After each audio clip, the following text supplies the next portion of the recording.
இலங்கை தமிழர்கள் யாருமே எங்களுக்கு சப்போர்ட் பண்ணல. இலங்கை தமிழர்களோட சப்போர்ட்டோட நாங்க இவ்வளவு சீட் எடுக்கல அப்படின்றதுல டிவிகே அவங்களுடைய ஆதரவாளர்கள் சில பேர் சோசியல் மீடியால கருத்துக்களை போட்டிருக்காங்க. அதாவது இப்ப நெருப்பா இந்த விடயங்கள் பல விடயங்கள் பேசப்பட்டு கொண்டிருக்கு. இதற்கு முதல் வீடியோல நான் சில விடயங்களை சொல்லியிருந்தேன். விஜயோட ரூட்டு மாஃபியா யாழ்ப்பாணத்துல மற்றும் இலங்கை தமிழர்கள் வாழ்ற புலம்பெயர்ந்த நாடுகள்ல விஜய்க்கு ஆதரவு இருக்கிற மாதிரியும் விஜய் தமிழர்களோட தலைவர் அப்படின்ற ரீதியிலும் ஒரு பொய்யான ஒரு மாயையை மக்கள் மத்தியில் திணிப்பதற்கு இந்த ரூட்டு மாஃபியாவை காசை கொடுத்து விஜயோட வெற்றியை கொண்டாடுங்க அப்படின்னு சொல்லி நிறைய விடயங்கள் நடந்திருக்கு. அதை இதற்கு முதல் வீடியோ பார்த்தீங்கன்னா தெரியும், டீட்டெயிலா சொல்லியிருக்கேன். ஸோ இப்போ என்ன அப்படின்னா, இப்போ பல புலம்பெயர்ந்த உறவுகள் இந்த பித்தலாட்ட வேலையை அறிந்து விஜய்க்கு எதிராக குரலை கொடுக்கக்குள்ள அவங்களுடைய உண்மையான முகத்தை மனசுல என்னத்தை இருக்குதோ அதை அவங்க காமிச்சு கொண்டிருக்காங்க. அவங்க பண்ற விடயங்களை பார்த்தாலே தெரியுது இல்ல அவங்களுக்கு தமிழ் மக்கள் மீது எவ்வளவு அன்பு இருக்குன்னு. ஒரு சொட்டு அன்பு இல்லை அவங்களுக்கு. சரி, ஓகே. அப்படி இருக்கக்குள்ள இப்ப மிகப்பெரிய ஒரு பித்தலாட்டம் நடந்திருக்கு. வழக்கம் போல விஜயோட பணத்தால விலை வாங்குற விடயங்கள், குதிரை ஓட்டம் அப்படின்றது இது ஒரு கிரிமினல் குற்றம்.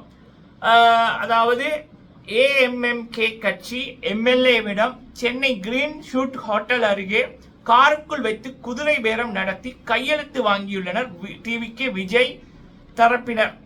இது அப்பட்டமாக கிரிமினல் குற்றம். ஆளுநர் விசாரணை இந்த வீடியோ அடிப்படையில் தொடங்க வேண்டும். கேள்வி முறையாக ஆதரவு இருக்கும் என்றால் எதற்காக காருக்குள் வைத்து எழுதி வாங்க வேண்டும்? எவ்வளவு விலை பேசப்பட்டார்?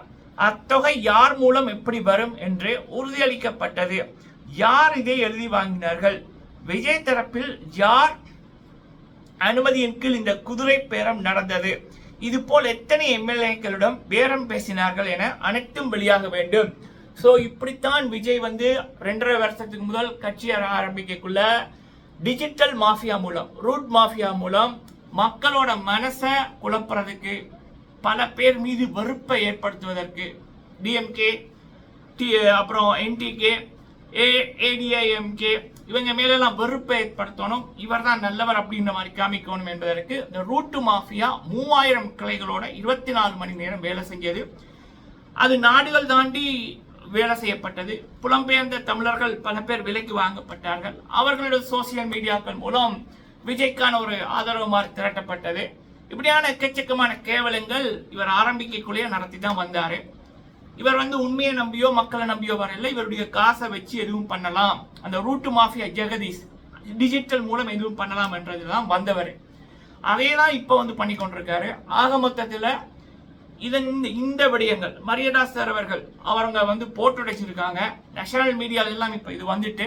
ஸோ இப்போ நாளைக்கும் விஜயோட பதவியேற்பு நடைபெறாது அப்படின்ற மாதிரி தான் தெரியுது. என்னை பொறுத்த வரைக்கும் திரும்ப தமிழ்நாட்டு எலெக்ஷனை நடத்தினா நல்லா இருக்கும். முக்கியமாக விஜயை பேன் பண்ணா நல்லா இருக்கும் அப்படி என்பதால் பல மக்களோட கருத்தும் என்னுடைய கருத்தும் அதுதான். ஆட்சிக்கு வர முதல்ல இவ்வளவு கேவலங்கள், அவரோட கட்சியாக்கள் அவருடைய எம்எல்ஏக்களே இவ்வளவு கேவலமான விடயங்கள் பண்றாங்க.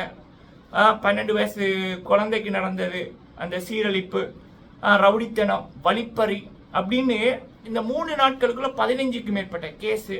இப்போ ஆட்சியில் இல்லாத போதே இப்படி என்ன, ஆட்சிக்கு வந்தா சத்தியமா நாடுதாங்க அது. இதை தாண்டி இப்போ இன்னொரு விடயங்கள் பேசப்படுது என்னன்னா, இந்த ரூட்டு மாஃபியா.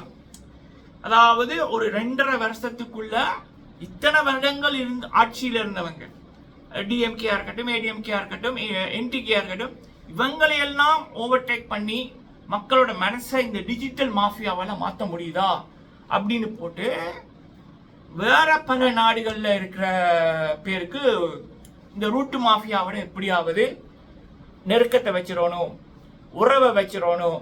அப்போ தங்களுக்கு அந்த அரசியல் டைமில் தேவைப்படும் அப்படின்றதுல நிறைய விடயங்கள் நடக்குது. அதை பற்றி தான் இந்த வீடியோவில் பார்க்க போகிறோம். சரிங்களா? நான் பேசக்குள்ள அந்த உண்மைகள் உங்களோட மனசே சொல்லும். சரிங்களா? அடுத்தது சங்கீதா மேம் அவர்கள் வெளியிட்ட வீடியோ, அது என்ன அப்படின்றது. நீங்கள் போடுற லைக்கு பல பேருக்கு இந்த வீடியோவை கொண்டு போய் சேர்க்கவும். முடிந்தால் லைக் பண்ணுங்க, ஷேர் பண்ணுங்க. உங்களுடைய கேள்விகள் கருத்துக்கள் இருந்தால் கேளுங்க, சொல்லுங்க. சரிங்களா? ஓகே, ஃபர்ஸ்ட் இந்த ரூட்டு மாஃபியா விஜய்க்கு மட்டும்தான் வேலை செய்தான்னா விஜயோட காசால தான் இந்த ரூட் மாஃபியா ஜெகதீஷ் வந்து 3000 கிளைகளுக்கு கிட்ட இப்ப ஆரம்பிச்சிருக்காரு. சரிங்களா? முதல் 600 இருந்தது. விஜய் சினிமாவில் இருக்கக்குள்ள அவருக்கு இல்லாத மார்க்கெட் இருக்கிற மாதிரியும் ஒரு 40 கோடி 50 கோடி அதான் அவரோட சம்பளம். ஆனா அதை ஒரு 200 கோடி 250 கோடின்னு நம்ப வைக்கிறதும், அவருடைய படம் மேக்சிமம் ஒரு 2 நாள் 3 நாள் ஓடும். ஆனா அது ஒரு 300 நாள் ஓடிச்சு 200 நாள் ஓடிச்சு அப்படின்னு அந்த டிஜிட்டல மக்களை ஏமாத்துறது, தியேட்டர்காரங்களை வந்து சில பேரை விலைக்கு வாங்கி இப்படி சொல்லுங்க அப்படின்னு சொல்றது. அடுத்தது சோசியல் மீடியாவில் இருக்கிற இன்ஃபுளுசர், அது 1 லட்சம் ஃபாலோவர்ஸ் இருக்கிறவங்களையும் சரி இல்லை 1000 ஃபாலோவர்ஸ் இருக்கிறவங்களையும் சரி அவங்களோட ஃபாலோவர்ஸுக்கு ஏற்ற மாதிரி காசால் அடிக்கிறது வாங்குறது அப்படின்னு தான் அந்த விஜயோட சினிமா வாழ்க்கை போச்சு. அதே தான் விஜய் அரசியலுக்குள்ள வரைக்கும் அந்த 600 கிளைகள் வந்து 3000 கிளைகளாக மாற்றி இவ்வளவு தூரம் நடந்தது. ஸோ அப்போ இப்போ வந்து என்ன அப்படின்னா இந்த ஜெகதீஷ் என்ற ஆள் வந்து விஜய்க்கு தான் மெயினான ஒரு இது, சினிமாலையும் சரி இப்போயும் சரி. ஆனாலும் அவருடைய சைட்டில் என்ன அப்படின்னா இந்த கிளைகள், இந்த ரூட்டு மாஃபியாவுக்குள்ள இந்த பாக்கியராஜ் சார் அவருடைய மகன் சாந்தானு பாக்கியராஜ், சத்யராஜ் சார் அவருடைய மகன் சிபி சத்யராஜ் மற்றும் பல விஜய் டிவி பிரபலங்கள், மைனா நந்தினி, பேரைய சொல்றனே மைனா நந்தினி, அப்புறம் பிரஜின், சாண்ட்ரா, இப்படியான இதுகள் எல்லாமே கூட்டா இருக்குது. சரியா? அப்ப ஏன்னா அவங்களுக்கு மில்லியன் ஃபாலோவர்ஸ் இருக்குல்ல. இப்போ ரூட்டு மாஃபியா ஒரு போஸ்டர் போட்டாங்கன்னா அவங்களுக்கு வாட்ஸ்அப் குரூப்ல எல்லாருக்கும் போகும். அவங்களோட அஜெண்டா என்னன்னா எல்லாருமே அதை ஷேர் பண்றது. நீங்க பாத்தீங்கன்னா எலெக்ஷன் டைம்ல இந்த சின்னத்திரை நடிகர்கள், அதாவது விஜய் தான் வரணும், விஜய் தான் மாற்றத்தை தருவார்ன்ற மாதிரி மக்களோட மனசை குழப்புற மாதிரி அவங்களோட வீடியோக்களை போட்டுக்கொண்டே இருப்பாங்க. ஒரே கலர் ட்ரெஸ் போடுறது, அது எல்லாமே இவங்களுடைய தான். அதுக்கு மாசம் காசு போயிடும். இல்லைன்னா ஒரு நாளைக்கு அவங்களோட வேலையை முடிச்சாங்கன்னா அதுக்கு காசு போயிடும். சரியா? அப்ப இப்போ வருகின்ற தகவல் சோசியல் மீடியாவில் லீக் ஆயிருக்கு. கனடாவில் இருக்கிறவங்க வெளியிட்டு இருக்காங்க, லண்டன்ல இருக்கிறவங்க சொல்லியிருக்காங்க.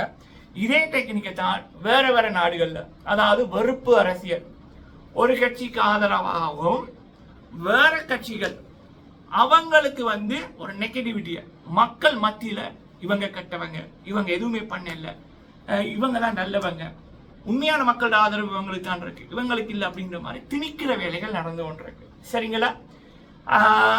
ஏன் இந்த கேவலம் அப்படின்னு தெரியல. ஸோ மக்களும் எப்படி இதுல விழுறாங்க அப்படின்னு தெரியல. பார்க்கே தெரியுது பித்தலாட்டம் அப்படின்னு. ஸோ இது ஒரு பக்கம் இருக்கு. இதன் வெளிப்பாடுல ஒன்றுதான் வந்து பாத்தீங்கன்னா விஜய்க்கு வந்து ஜாழ்ப்பாணத்துல நடந்த கொண்டாட்டம், அந்த இனிப்பு கொடுத்து பட்டாசு போட்டு இதெல்லாமே ரூட்டு மாஃபியா ஜாழ்ப்பாணத்தில் இருக்கிற சில பேரை விலைக்கு வாங்கி இந்த வேலைகள் வந்து நடந்திருக்கு. அதாவது இந்த யூடியூப்ல காட்சிகள் வந்து இது விஜயோட வெற்றி கொண்டாட்டங்கள்னு, அதுல 100% இந்த ரூட்டு மாஃபியாவோட கைக்கூலிகள். சரியா? அதே மாதிரி தான் வேற நாடுகள்ல கொண்டாடினவர்கள். அப்போ அவங்க வந்து அந்தந்த நாட்டிலையுமே இந்த டெக்னிக்கை பயன்படுத்துவோமே அப்படின்ற வேலையில மும்முரமா இறங்கி இருக்காங்க. அடுத்தது இன்னொன்னு என்ன அப்படின்னா விஜயோட பேர் நாடிக்கொண்டிருக்கிறது சங்கீதா மேம் அவர்கள் விடயம். அதுல வந்து பாத்தீங்கன்னா ஒரு பெரிய ஒரு 6 சேனலுக்கு கிட்ட மில்லியன் கணக்கில் சப்ஸ்கிரைபர்ஸ் இருக்கிறவனுங்க ஒவ்வொரு நாளுமே சங்கீதா விஜயை பாராட்டினாங்க, பிள்ளைகள் விஜயை பாராட்டிச்சுன்னு இந்த விஜயோட அந்த கெட்ட பேரை போக்குறதுக்கு போட்டுக்கொண்டிருப்பாங்க. அதையும் நம்மளுடைய சேனல் நம்புது. சரிங்களா? இதுவரைக்கும் சங்கீதா மேம் அவர்கள் விஜய் வேண்டாம் அப்படி என்பதுதான் அவங்க 2025 நவம்பர் மாதம் எடுத்த முடிவு. சரிங்களா? அதுக்கப்புறம் அவங்க விஜயோட பேசவே இல்லை. போன மாசம் நடந்த மனு தாக்கல் செங்கல்பட்டு நீதிமன்றத்தில் கூட சங்கீதா மேம் அவர்களும் சரி விஜயும் சரி ஆன்லைன்ல தான் வந்தாங்க. இனிமேல் அவங்களோட அடுத்த சந்திப்பு ஜூன் 15 தான் கோர்ட்டில் இருக்கு. சரிங்களா? அப்ப சோசியல் மீடியாவில் வர்றது எல்லாமே இந்த ரூட்டு மாஃபியா விஜய்க்கு நல்ல பேர் வரணும் என்பதற்காக பண்ற கேவலங்கள். இதெல்லாம் கேட்க தலை சுத்துது மக்களே. எப்படி இருந்த அரசியல் இப்ப எப்படி போய் கொண்டிருக்கு? இது எல்லாத்தையும் காரணம் விஜயோட அந்த ரூட்டு மாஃபியா. தமிழ்நாட்டை கெடுத்தது மட்டும் இல்லாம இப்ப என்னெல்லாம் பண்றாங்க கூட்டி கழிச்சு பாருங்க, கணக்கு சரியா வரும். ஒருத்தங்க மேல வெறுப்பு வர்றதுக்கு நீங்க விரும்புகிற நபர்களை பத்தி இப்ப சோசியல் மீடியால நிறைய அவதூறு வருது இல்ல, இந்த ரூட்டு மாஃபியாட வேலை தான். தொண்டை வந்து ஏன் இப்படி இருக்குன்னா இப்பதான் நண்பரோட பேசி கொண்டு வந்தேன், நிறைய விடயங்கள் சொன்னாரு. அதெல்லாம் சொல்றதுக்கு இப்போதைக்கு எனக்கு தெம்பில்லை, ஆனா சொல்லுவேன் கண்டிப்பா. நன்றி.